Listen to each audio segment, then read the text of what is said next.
ဖက်လာတယ်တပီတောင်းတိုင်းဖယ်ရီကိုကြည့်ပါဖယ်ရီကိုကြည့်ပါဖယ်ရီကိုကြည့်ပါခင်ဗျာဟုတ်လားဖယ်ရီကို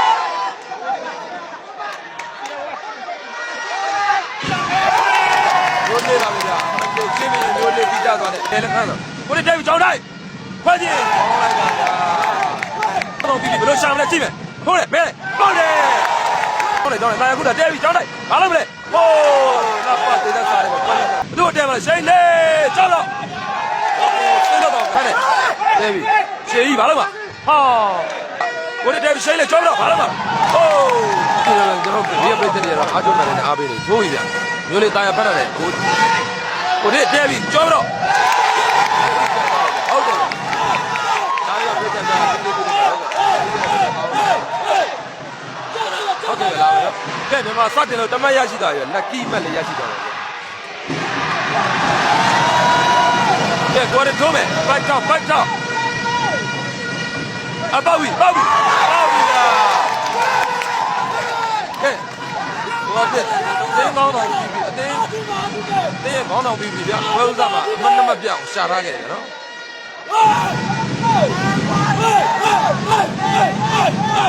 ကျွန်တော်တို့စသိမ်းမွေးထားနေတယ်နော်မြန်မာတို့အော်တဲ့တိုင်လိုက်လွတ်နေတဲ့နဗန်းမွေးထောင်းလာရဲ့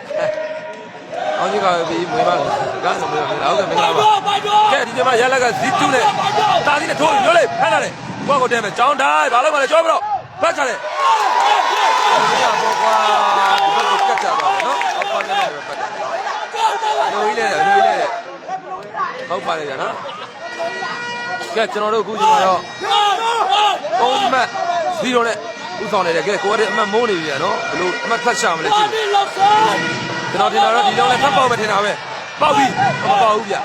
အဲ့တော့တဲပြီညာကလို့ကြောတော့ဖတ်တယ်အိုးထိုင်းအောင်မကန်ရဲဘူးဗျာနော်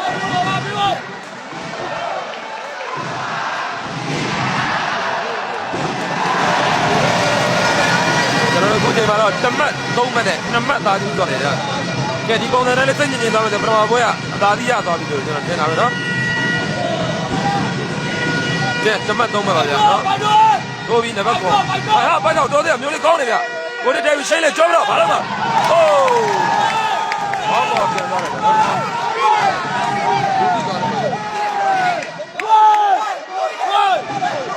ဟောင်းလေဗျာနော်ဒီချိန်လေးဆိုနိုင်ပါပြီဗျကောင်းဖြတ်ကြသွားဗျာနော်စိန်လေးအင်မတန်မှကောင်းလုံးပါတယ်လေးမှတ်တမတ်ပါဗျာနော်ဟုတ်ပါကဲဟိုတဲ့ဘာလုပ်လဲထိုးပြီး21ဖမ်းတယ်တဲပြီရှေးကြီးဘာလုပ်မှာဟာအကောင်ကြီးရဲ့ဘာလာဟိုကံပဲရစီမအောင်ဗျာနော်ဒီကောင်ကြီးရဲ့လေရက်ကလည်း6ပေကျော်တော့ရှိတယ်နော်ကဲထိုင်းနေနဲတော့မြန်မာနဲ့တွေ့ထိုင်းနေရင်းခုံနေဗျာနော်ဘိုက်ထောက်လေးတော့ခုဒီမှာတော့2မှတ်4မှတ်ပါဗျာနော်အမှတ်ပုတ်ကိုမြင်ရတယ်ဖြောက်ချတယ်ပြောလေဟဲ့တောင်းလိုက်ကောင်းတယ်ဗယ်ရီဂူကြီးတောင်းလိုက်ကောင်းပါလေကွာလူလေးဖြောက်ချတဲ့ချင်းလေးကိုဆရာမငယ်ငယ်ချင်းရဆိုတော့တောင်းလိုက်ခေါင်းတော့ပြီးတော့ခရိုကန်ရမှာဖိုင်မတော်ခဲ့ဘူးဗျာနော်ကဲအနေများလာပြီဗျာနော်ပြေးချင်းပြန်စီမယ်ထိုင်းရဲ့စာဘက်ကလည်းဂုံလာပြနော်ရှုပ်တယ်ဗျာကဲခုချိန်မှာတော့ကျွန်တော်အမှတ်ပုတ်ကတော့မြင်ရတယ်မလားနော်ပရိသတ်ကြီး4မှတ်3မှတ်ပါနော်ကိုရထိုးပြီဟာတာယာဖမ်းသွားတယ်တဲပြီသူတဲမလားအရှေးကြီးကိုတဲတာကျော်တော့မိပြီဟာအဲ့ပုံကြီးရလေကွာရှေးကြီးကလည်းဒီကောင်းဆိုဒီကောင်းလေးသူကတော့ငယ်တာဝါကျက်နေပြီနော်ထိုင်းရဲ့ဖိုက်တာနံပါတ်1ကအားတကိုင်းဒီကြီးလာဒီမကြီးမကန်တော့ပါလားကဲ၄မှတ်တူပါလားအာရှကြာကြီးနဲ့သဘဲအုပ်ဝေးကြီးလာရနော်မသဘဲအုပ်ဝေးကြီးအချကြာကြီးနဲ့၄မှတ်တူထိုးပြီဘောတဲ့အသားရပတ်လာတယ်ဘလို့တဲမလားရှိန်လေးကြောက်တော့စင်းတော့ကနေအဲ့ဒီကိုကြီးဟိုက်ကဲဘောတဲ့ကြီးကတော့တင်းကောင်းတော့ပြီးဥဆောင်ဥရဲတဲ့ကိုလူငယ်တွေကိုဒီကြကြနဲ့တွဲခေါ်စော့နေတာတွေ့ရပါတယ်နော်ဟိုမှရှိကြီးဟုတ်တယ်အဲ့ကောင်အဲ့နံပါတ်1ရှိကြီးကြောင်ရင်တော့ပွဲပြီးတော့မှာပဲနော်ကဲကိုရဲဘာလို့မလစ်ပရာထိုးပြီပေါက်တယ်ဝေးတယ်ဗျနော်ဟုတ်တယ်ဝေးတယ်ဗျနော်ချဲလန်ခေါ်မှဆိုလက်ပြဝေးတယ် အားမတူပါဗျာနော်တုတ်ကြီးကြီးအကြလေးပါလေကြည့်ပြလိုက်အောင်ဆင်းလက်လေးပါလေခေါ်ဖို့မမြင်ဘူးလားမြင်တော့မြင်ရတယ်လိုက်တဲ့ကြီးမလို့ကထားထိုးပြီပိုက်ဆက်လေးပြကောင်းတယ်ကျောင်းတယ်တာယာခုတတဲပြီကျောင်းတိုင်းဘာလုပ်မလဲဟိုးငါပတ်သေးတဲ့စားတယ်ပေါ့နော်မြင်တော့မြင်ရတယ်လိုက်လွတ်နေတယ်မလို့ကဲခုချိန်မှာတော့ကျောင်းတိုင်းဘာနဲ့ပဲခွဲကြည့်အောင်ကန်သွားတယ်ဗျာနော်ကျောင်းတော့2ယောက်တည်းတက်ရမှာလွတ်နေတဲ့ဘက်ကသူရောက်အောင်ကန်သွားတယ်ဗျာနော်6မှတ်5မှတ်ကိုရီဟေးကပ်ပစ်ကလေးဘလို့ရှာမလဲကပ်ပစ်ကလေးဘလို့ရှာမလဲကြည့်မယ်ဗျာတာယာဖတ်ထားပြီတဲပြီရှေးကြီးကိုပဲတဲတယ်နော်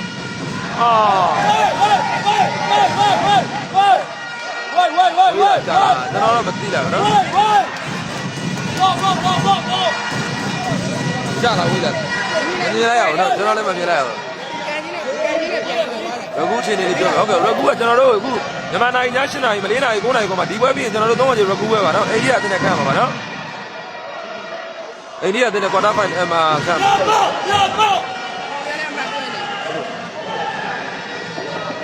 ဒါကြီးလိုက်တာဟုတ်ပါဗျာဒါမလေးပွဲကြီးနဲ့တိုက်နေတာနော်အဲ့ဒါကြောင့်မလို့မလေးတင်းကလည်းဟိုဘက်မှာဖိလစ်ပိုင်နဲ့ချနေတယ်နော်ကဲမြန်မာပြည်သက်တွေကတော့အင်မတန်မှများလာပြီဗျနော်ထိုင်ကုန်တစ်ခုနှစ်ယောက်ထိုင်နေရပြီနော်4ယောက်မြန်မာတွေကအားပေးကြတယ်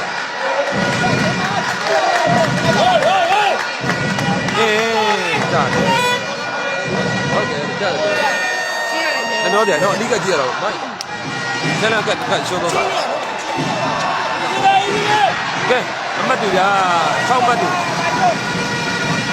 ကျောင်းလိုက်ဆက်လို့တော့မျိုးလေးဘာလို့မဟုတ်ကြားစီမျိုးလေးကောင်းလိုက်တာဘယ်လဲခန်းတော့ကိုလေးတဲပြီးကျောင်းလိုက်ခွက်ကြည့်ကောင်းလိုက်တာဗျာအပပဝင်းကြီးကဘယ်လောက်လဲဆို30ပါနော်ဟုတ်ပါဒီကြီးက30လို့ပြောပါသတ်တော့မရှိလို့30လို့ပြောပါနော်30သူတို့ဝင်းကလာအဲ့လို30ဘာလို့လောက်စားဒီခုနက6မှထိုးပြီကိုလေးပေါက်ပြီဂျိုင်းသွားပြီအားလုံးမတဲပြီရှေးဘေးကန်လိုက်တာတော့စားလိုက်ပါပြီတော့စားပါပြီနော်အောင်ကြီးရှေးအောင်ကြီးဟုတ်တယ်ကြည့်ပါ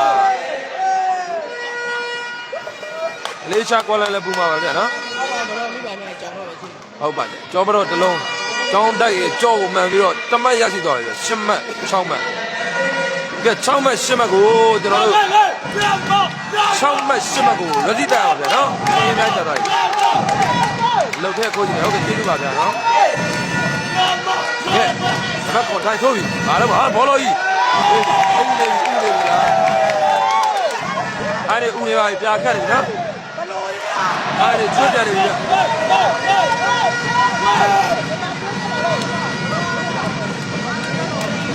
Final go to final ကိုမချောင်းမကိုတဲ့ဟုတ်ပြီဝိုးနည်းနည်းလေးအလင်းငိုက်ကိုဖြတ်ထိုးရနော်အလင်းငိုက်ကိုဖြတ်ထိုးရမှာပိုက်မတော်ဘူးဒါပဲကွာမြန်မာတဲ့အဝါကမြန်မာလားကိုမဟုတ်ပါဘူးဗျမြန်မာကအမဲအောင်ပါအမဲနေလေးပါနော်အဝါကထိုင်းလန်ပါနော်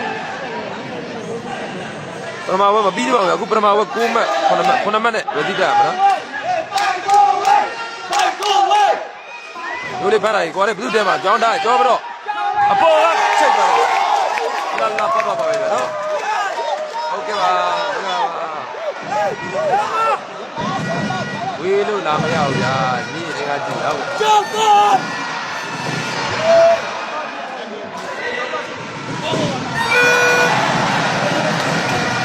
ကျွန်တော်တို့ခြေနဲ့တော်ကောင်းနေပြီ10ဘက်9ဘက်နော်ကိုလေးပိုက်ထောက်ထောက်ဦးပြန်နော်တဲပြီဘသူတဲပါလဲညာကရိုညာပေါက်21ဝိုးရောကင်ပြီးမှတ်နေရမယ်နော်10မှတ်10မှတ်ပါပဲနော်ကျွန်တော်တို့လေးတမတ်ကနေပြီးတော့ကျွန်တော်တို့က2မှတ်သားကြည့်ရတယ်ပါနော်ထိုင်းနဲ့ပြတယ်ဟုတ်ပါတယ်ထိုင်းကပြတယ်ပါလေထိုင်းကအမအောက်ကနေတက်ပြီးဆက်တော့ကိုရှင်းကောင်းတယ်ကောင်းပါလေ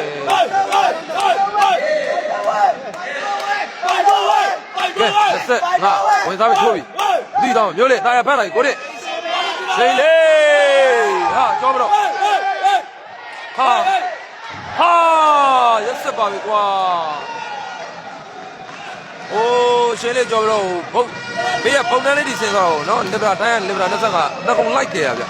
အဲ့မှာလေရှေးကြီးကလည်းတမတ်မရရအောင်ကန်ပြတယ်နော်သူတို့လည်းအင်မတန်ပြည့်ဝပြည့်လာတဲ့အသင်းလို့ပြောလို့ရတယ်နော်ကဲမြန်မာကိုပါခင်ဗျာနော်မြန်မာကကဲကိုရဲတင်းကောင်းဆုံးပြီးဘယ်လိုရှောင်းလဲကြည့်မယ်ထိုးတယ်ဘဲပေါ့တယ်အဲ့ဒါပြောတာအဲ့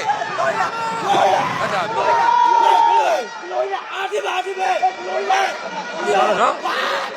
အဲ့လိုပါပဲကျွန်တော်တို့အသင်းကောင်းတော့ပြီးပြီနော်ဟိုအသင်းသားတွေ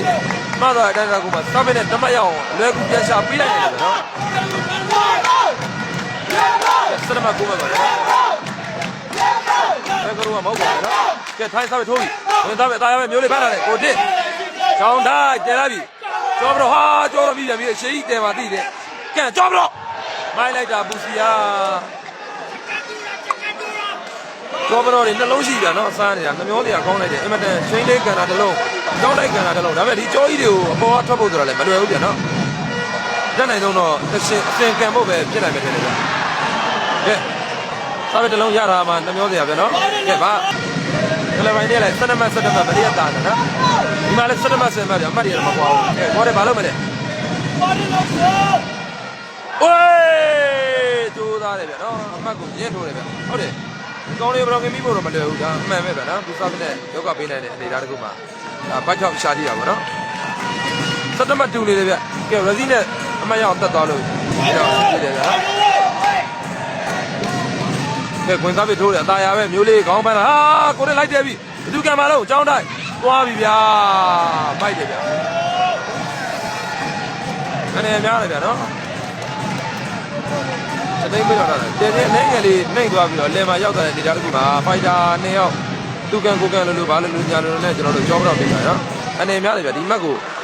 ကိုရဲကိုရဲကင်မလားဟောကိုရဲမဟုတ်မျိုးလေးပုတ်မယ်သိကြတယ်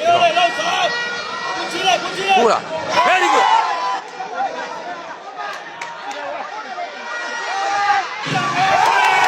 မျိုးလေးပါဗျာချင်းမင်းမျိုးလေးပြီးတာသွားတယ်ချင်းမင်းမျိုးလေးပြီးတာပါပြီတဲ့ဗျာနော်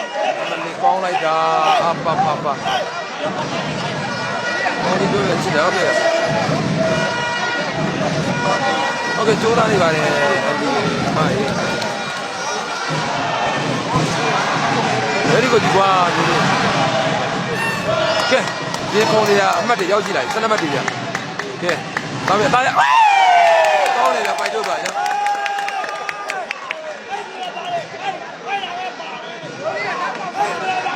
ကျွန်တော်ပြရပုံဟုတ်ကဲ့ဗျာကျွန်တော်နောက်ပွဲကျတော့ပွဲဟွာရှိတယ်ဗျာနော်လူချင်းသွားပြီဗျာနော်ဟာလူတွေချင်းနေပြီဘာလို့မလဲမသိဘူးကျွန်တော်တို့မျိုးလေးစာဘက်ကနံပါတ်9ဒီပေါက်သွားရမှာ73မှတ်တို့ရောက်ရှိပါတယ်နော်ဘယ်နဲ့တိုင်း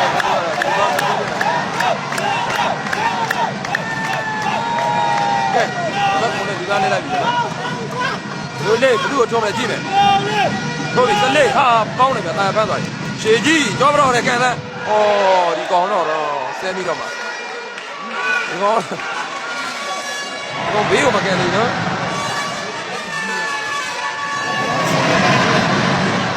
ตายရလေးပဲနော်တက်ကန်သား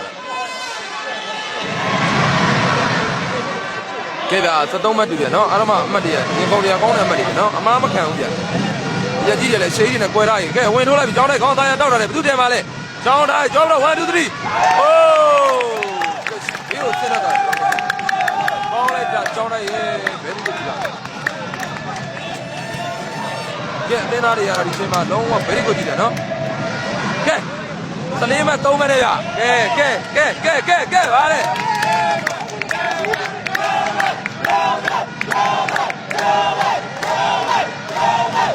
ကဲရှင်းပြီမလို့မပုတ်မလားပုတ်ပြီထိုးလားအိုးတာရပတ်တော့ပြီရှေးဘေးကန်လားဒီကောင်ကြီးရလေကွာအဲ့ကောင်ကြီးရောနော်ဒီကန်တော့ကန်တော့ဒီကောင်ဘေးကန်လိုက်သမှာတော်တော်လားဘလော့ကရောက်သွားပြီနော်ရှေးကြီးထားပဲအားလုံးပါရှေးကြီးဟာထိုးလားစစ်ချတယ်ကြောတော့တဲပြီဘာလို့မအောင်ကြောက်လိုက်ဖတ်ချတယ်ပေါ်ပြီးတော့ကြောက်လိုက်ရ လိုက်တာကြောင်းတရားအဲ့ဒီများတယ်ပါအနေကားကြမြစ်တယ်လို့တော့ပြောလို့မရဘူးဒါပြိုင်ပွဲရဲ့ဒီဟာတစ်မျိုးပါနော်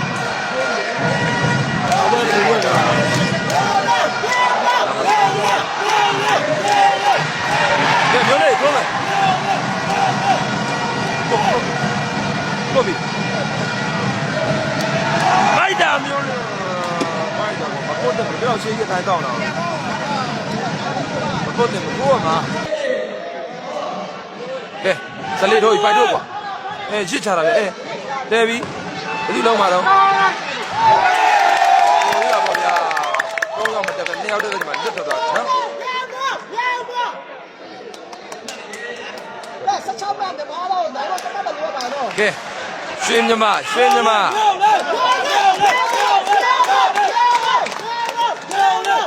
ုတ်ပါဗျာကဲချင်းမြမျိုးလေးထိုးသမ်းမှာဘိုက်ထုတ်လေးပါထိုးသမ်းမှာဟုတ်ဗျာဟုတ်ပြန်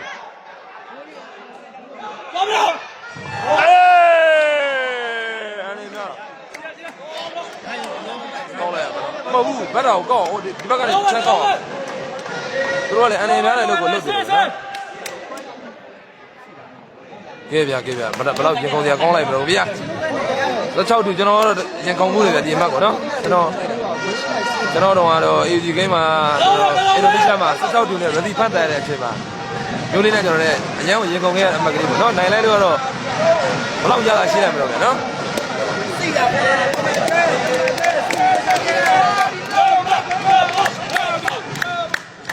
ကဲဘာလို့မလဲကဲ16တူပြန်နော်တမက်ပဲအာမီတာကဲဘယ်တော့ကြီးရဲလားကြီးရဲ